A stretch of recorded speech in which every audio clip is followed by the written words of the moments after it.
Hey, what's going on, guys? Welcome to the Weapon Works podcast. I'm Zach. I'm your host, and I appreciate you coming in here with me. If you've been in here before, watched one of these videos before, you're probably wondering, hey, where the hell is that guy's guns, man? He usually has a bunch of guns behind him. Well, I'm sitting here in Avon, North Carolina, on the Outer Banks, man. We rented a house for a week, and I'm on a little mini working vacation. So I'm still working, but it's with a drink in hand, guys, with a drink in hand.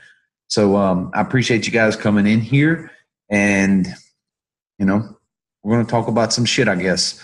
First off, I'd like to say thank you to everyone who has taken the time to spread my podcast around, to tell someone else about us, to like, subscribe, all that good shit, man. Reviews, you guys are fucking awesome, man. I really appreciate it. Really appreciate it. So if you know somebody that you think any of this information can help, by all means, share it with them, and please let them know about us. It would help me out a lot, and hopefully it would help the person that you think would help out a lot too. So, guys, seriously, share it around for me. I would really, really appreciate it. So tonight, like I said, we're at the Outer Banks, and as it turns out, the internet here in this house is pretty much shit.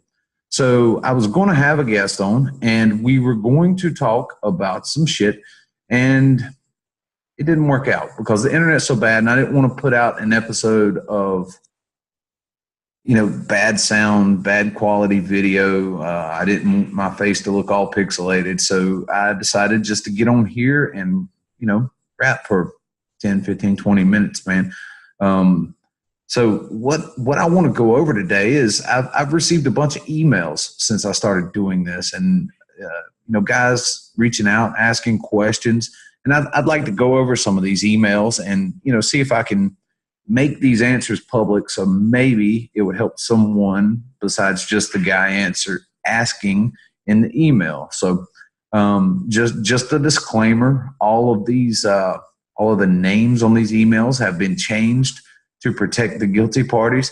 So we're not going to use anybody's name, but here we go, guys. Here is email number one. So the first message that we're going to go over, we'll say it's from Kansas. All right. So Kansas writes, "Hey, man, when did you know it was time to quit your full-time job and to do your business full-time?" Okay, so this is a pretty good question. Honestly, I don't think anyone is ever actually ready for that step. I don't think that you can physically have everything in line, all your ducks in a row, in order to get ready to take that big of a fucking leap. Reason I say that is because you don't know what the fuck is out in front of you. You don't know the trials and tribulations that you're going to have to go through in order to get where you can stabilize your business. You don't understand the cash flow problems you're going to have. You don't understand the Darwin taking effect. What can go wrong will go wrong. You just don't. You're never fully fucking prepared for it. So how did I know? I really fucking didn't, man. I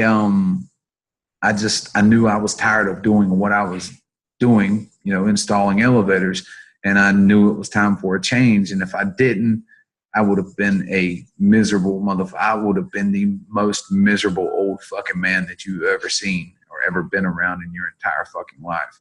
So I guess short answer is I did not know I was ready. All I knew is that I was tired. I was tired of doing what I was doing, and I just wanted a fucking change. And I just, started fucking really believing in myself, kind of changed the way I thought. And I just got out there and fucking did it, man. Jumped off the cliff, learned to fly on the way down, man. All right, so on to the next message. Utah writes, "Man, I can't find anyone to work. I've been through 5 or 6 employees, and nobody cares about quality, and nobody wants to work. I'm ready to just give up." What? Really? You're running a fucking business for a living, and you want to fucking give up because 5 or 6 guys didn't work out? What? Really? 5 or 6 times. That's all it takes for you to fucking give up is 5 or 6 fucking times. That's fucking bullshit, man. You know what you do? You go try number 7. If 7 don't work out, you try number 8. That don't work out, you try number 9. And you keep fucking rolling. I don't care if you have to do it 10,000 motherfucking times. That's what it takes. That's what it takes, guys. You have to fucking be willing to fucking get punched in the mouth, to fucking fail, to fuck up so many fucking times. And all you got to do is get back up and try it again. Just keep going. Just keep, you know, if you're fucking willing to give up after 5 or 6 fucking tries, you might as well just fucking give up. You know, fuck it. Go get a job, man. They're hiring janitors every motherfucking day. 5 or 6, that's all it takes for you to fucking quit. No. If you're running a business for a living and you want to get better at running your fucking business, you fucking keep rolling. It's not 5 or 6. It's infinite, man. You get punched in the mouth 2,000 times. Get the fuck back up. Go find somebody to help you grow your business, and you fucking roll on, man. Don't fucking give up. Don't even let those thoughts creep into your motherfucking head that you want to give up. Fuck that. Get up. Go try number 6. Go try number 7. And fucking please get all that fucking bullshit talk about quitting out of your head. That's ridiculous, man. That's ridiculous. You're never going to excel with that attitude, and you've got to fucking do your thing, man. Do your thing. All right, so the next message, this one makes me chuckle a little bit. I thought I'd throw this one in there so you can kind of see what I deal with sometimes. We'll call this guy California. California's anti-freedom, so we'll call it California. California writes, "Hey man, who the fuck do you think you are? What gives you the right to give anyone advice?" Okay, all right. Okay, so I'm going to go back to one of my favorite movies, Old School. I hope you guys have seen it. If you haven't seen it, you need to fucking go out and see Old School. But there's this part in it where Vince Vaughn's character is talking to his buddies, and he's like, "Hey, man," he said, "look at me. I built Speaker City from the ground up. I'm worth $3 million now, and I can barely read." I don't know, that kind of speaks to me a little bit because I see a lot of similarities in me as a business owner and Vince Vaughn in that movie. I don't know. It's just kind of funny and ironic to me. Well, you know, if you look on paper, there really ain't a goddamn thing that really gives me any kind of right to give advice to anybody. I don't have any education. I'm definitely not qualified to teach any kind of a business class. You know, so, you know, take with it what you want, but I can tell you this. I don't claim to be an expert. I don't claim to know everything. And all I can share with you is what has actually fucking worked for me. I can tell you that, I took a business that was started in a 12 by 16 shed, and I used that business to get my family completely out of debt. I can tell you that, you know, I pretty much wake up in the morning whenever the fuck I want to. I go into work whenever the fuck I want to. If I walk down the street and I see something that I want to purchase, I don't have to think twice about purchasing that shit. You know, I've taken this business from fucking nothing to, you know, we're in the 1%, man. I'm in the 1% of top earners in the United States. But what actually qualifies me to give someone advice? Nothing really, man. I'm just fucking telling you what worked for me. That's all. All right, so here's the next one. Virginia writes, "Hey man, where did you get all of your training on running your business?" Well, few places, man. Few places. Audible.com. I wear that shit out. I'm embarrassed to tell you how much money I spend on Audible every month. I buy a bunch of books. I listen to a bunch of books. Barnes & Noble. I read a bunch of books. If I'm on an airplane or something, I pass the time by reading books. I've become addicted to learning new things and reading stories about other people who have became successful, how they did it, what they did to get there. And I'm just addicted to that kind of stuff. As far as nuts and bolts kind of stuff, I really like For Dummies books. I tell my kid this all the time. I said, I've never really seen a dummy with a For Dummies book. That's where I get the nuts and bolts part, the taxes, the starting an LLC, all that bullshit, man. It all come from For Dummies books. That's the beautiful thing, man, is you don't have to go to a university for all of that shit. You can have all that shit. I mean, you have it right here in your fucking hand, man. Right here in your hand. You can have pretty much anything, any kind of knowledge that you want to know. It's right at the tip of your fingers, man. And my parents' generation didn't have that. So, I feel so fortunate to have that wealth of knowledge that I can tell you who won the 1952 World Series in like fucking 10 seconds, man. You can find out anything. And it's a beautiful thing to be alive this time in this age of technology, man. So it's basically just self-taught stuff, man. Read books. Great resource. All right. So the next message is from Florida. Florida writes, "Hey, man, I see that you and your wife work full time together. How do you guys work together and not kill each other?" Well, it's a funny thing. I've heard a lot of my friends say, and I've heard a lot of people that I do business with say that they could not work with their spouse. They couldn't spend that much time with their spouse. Well, I found that working with my wife all the time, it's actually made our relationship much stronger. I believe.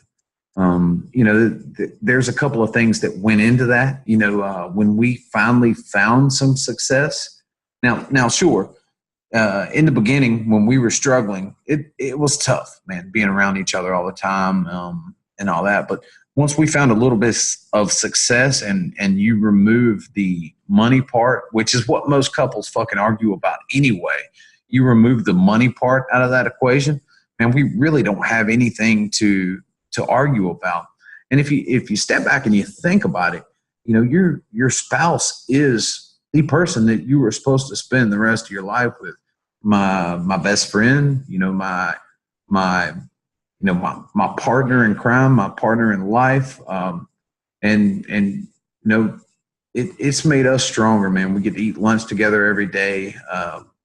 We find ourselves actually having a fucking conversation, whereas before, when we both had jobs, we'd come home and we'd be so dead tired, and then we'd have to come home and cook dinner, then we'd have to take care of the kids, and by the time 9 o'clock rolled around, we were so fucking exhausted. We really didn't want anything to do with each other, and it was just a bunch of strings of little small talk. But now we talk and we communicate all throughout the day, and I love it.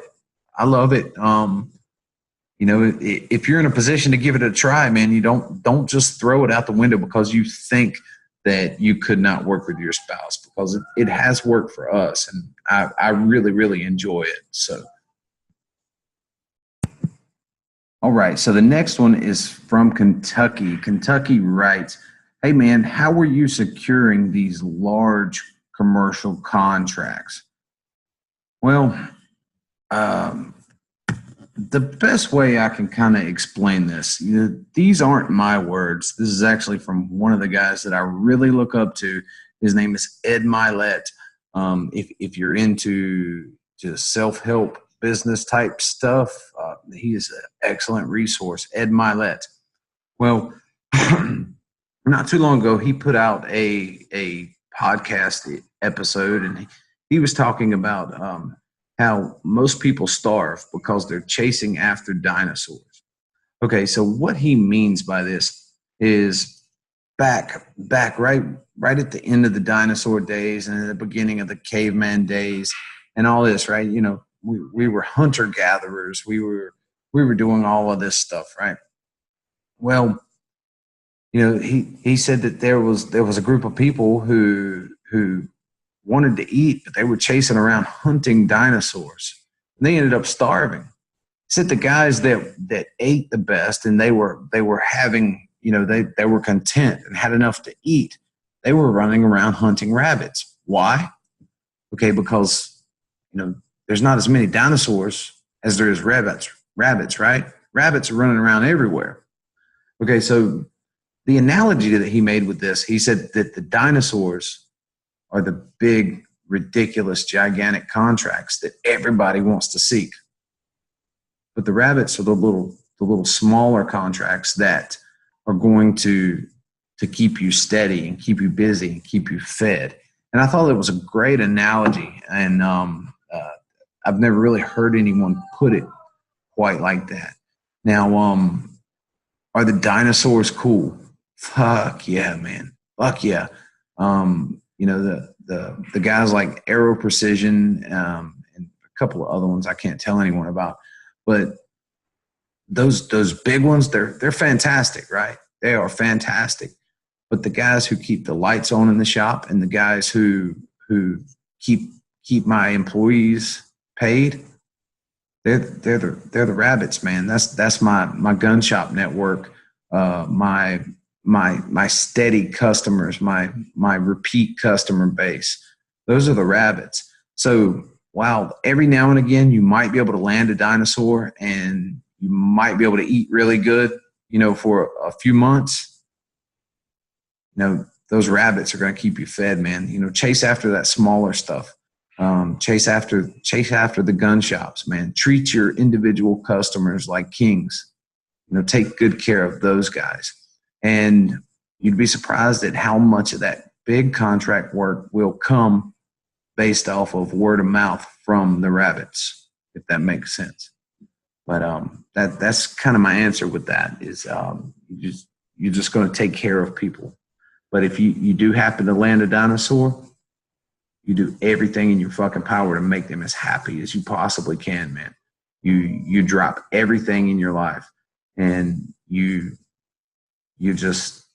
focus on them and keep them happy.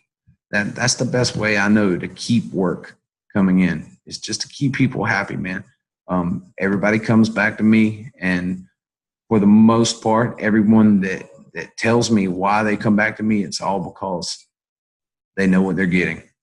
It's consistency, and I'm always good to them, and I always make my deadlines, and that's how you keep it, and that's how you keep securing more and more. So, kind of a long answer for a short question, but that's what I think about that. So this one was a question from the Weapon Works podcast Instagram page. Actually, one of the first DMs I've ever got on there. Pretty cool. What do you conceal carry? All right, so this is my concealed carry gun. For you guys on the podcast, you can't see it, but I'll tell you who did all the work, and these guys on YouTube can actually see it. This is a Glock 19. That is a Boresight Solutions grip job. That is Apex Tactical trigger. DP Custom Works did the milling. Of course, we did the paint, and I believe that's a Dawson Precision Sights, I believe. Funny thing, actually, DP Custom Works is going to do the podcast with me sometime. I haven't reached out to Paul at Apex Tactical, but I'm going to try to get him on here. And Ben from Boresight actually said that he was going to do the podcast with me sometime soon. So, but all of those companies are fantastic companies, and that's my answer. This is the one that's with me all the time. This is a Glock 19. All right, so this is going to be the last one. This was actually another DM on the Weapon Works podcast Instagram page. Asked me how hard it was to get a podcast started. Okay, so actually it really isn't hard. All you have to do is just find the sources to get everything you need and all that. It's fun. It's therapeutic. I enjoy it. It actually takes a little bit more time than I thought it was going to take when I initially had the idea to do this, but I still get a lot of enjoyment out of it. But if you want a little bit of guidance, or you want a list of different places that you can go to get the resources that you need, shoot me an email, man. Zac, ZAC at weaponworksllc.com, and I'll help you. And anybody listening, if you need anything, use that email. I'll help you with anything I can. And I'll just point it out while you can. If you guys notice, I upgraded my mic. I enjoyed this shit so much, I already started upgrading equipment. But isn't this thing sexy? But anyway, that's going to be my last question for the day. I'm going to log off of here, and I'm going to enjoy my drinks here at the beach. I appreciate you guys coming in here with me. I'm sorry for the short, kind of impromptu episode. My plans kind of fell through with the interviews because of the shit internet. But hey, it is what it is, man. We still put something out. So, as always, I appreciate everybody being in here with me. I appreciate you guys, liking, subscribing, share, iTunes, Stitcher, YouTube, blah, blah, blah, blah, blah, blah, blah, blah. Like, leave a review, man. Help me out a lot. And all right, guys, I'm Zach. My contact info is going to be right after I log off here. And if I can help you out in any way, please let me know. And everybody have a wonderful day, and we'll talk to you later.